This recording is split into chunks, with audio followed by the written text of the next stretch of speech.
आजकल इंटरनेट पर ना एक बाइक की चर्चा जबरदस्त चल रही है। कहा जा रहा है कि ऑटोमोबाइल की दुनिया का बहुत बड़ा नाम टाटा मोटर्स एक नई मोटरसाइकिल ला रहा है। लेकिन क्या इस बात में कोई सच्चाई है? चलिए इस वायरल खबर की पूरी पड़ताल करते हैं। तो ये वो बाइक है जिसके बारे में हर कोई बात कर रहा है, पर मजे की बात ये है कि वो बाइक असल में है ही नहीं, और यही इस पूरी कहानी का सबसे दिलचस्प हिस्सा है। आखिर एक ऐसा प्रोडक्ट जो बना ही नहीं, वो इतना वायरल हो कैसे सकता है?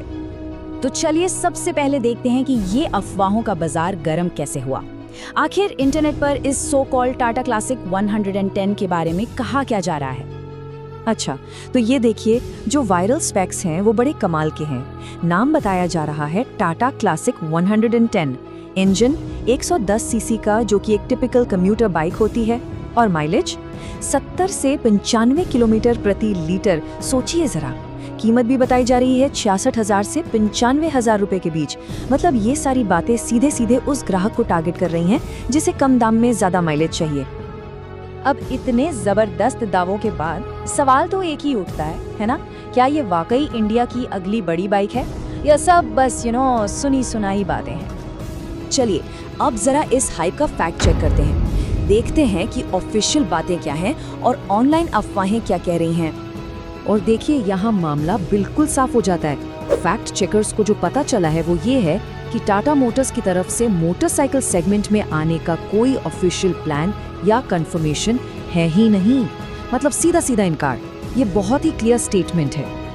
तो यहाँ पर देखिए, अफवाह और हकीकत आमने सामने हैं। एक तरफ लोग कह रहे हैं टाटा क्लासिक 110 लॉन्च हो रही है, दूसरी तरफ सच ये है कि कोई ऑफिशियल अनाउंसमेंट ही नहीं है। स्पेक्स और कीमत की बातें हो रही हैं, पर सच ये है कि कुछ भी कंफर्म्ड नहीं है। और सोशल मीडिया पर जो पोस्ट घूम रहे हैं, उनमें से ज्यादातर को फेक बताया जा चुका है।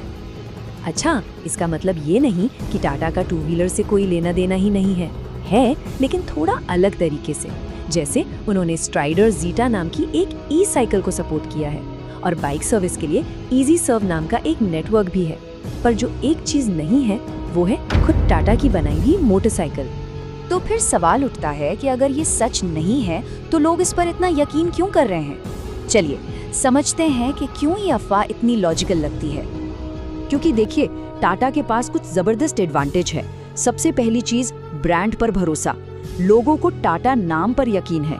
उनका सर्विस नेटवर्क पूरे देश में फैला हुआ है, और बड़े पैमाने पर मैन्युफैक्चरिंग और इंजीनियरिंग की जो उनकी काबिलियत है वो तो हम सब जानते ही हैं। खासकर छोटे शहरों, मतलब टियर 2 और टियर 3 सिटीज में उनकी पकड़ बहुत मजबूत है। लेकिन कहानी में एक ट्विस्ट भी है। जितने फायदे हैं उतनी ही बड़ी मुश्किलें भी हैं। चलिए उन पर भी एक नजर डाल लेते हैं। मार्केट में जो चुनौतियां हैं वो कोई छोटी मोटी नहीं है। पहला तो है जबरदस्त कंपटीशन। हीरो, बजाज, टीवीएस, ये सब पहले से ही किंग बने बैठे हैं। दूसरा, टू व्हीलर सेगमेंट में प्रॉफिट मार्जिन बहुत कम होता है। और तीसरा, एक ब्रांड जो कार के लिए जाना जाता है, अगर वो बाइक बनाने लगे तो उसकी अपनी पहचान पर भी असर पड़ सकता है।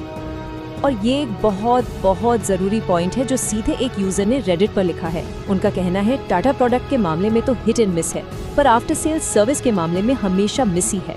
मतलब प्रोडक्ट बना लेना एक बात है, पर उसे बेचने के बाद की सर्विस वो असली खेल है।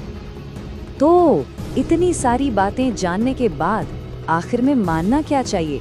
इस फैंटम बाइक का फैसला क्या है? देखिए, फैसला सीधा सा है। आइडिया में दम तो है, पर है ये अभी भी सिर्फ एक अफवाह, एक अटकल। मतलब हो सकता है कि टाटा के लिए बाइक बनाना एक अच्छा मूव हो, पर फिलहाल ऐसा होने का कोई पक्का सबूत हमारे पास नहीं है। तो आगे से अगर ऐसी कोई खबर आए तो असली और नकली में फर्क कैसे करें? बहुत सिंपल है। सबसे पहले टाटा मोटर्स की ऑफिशियल वेबसाइट चेक करें।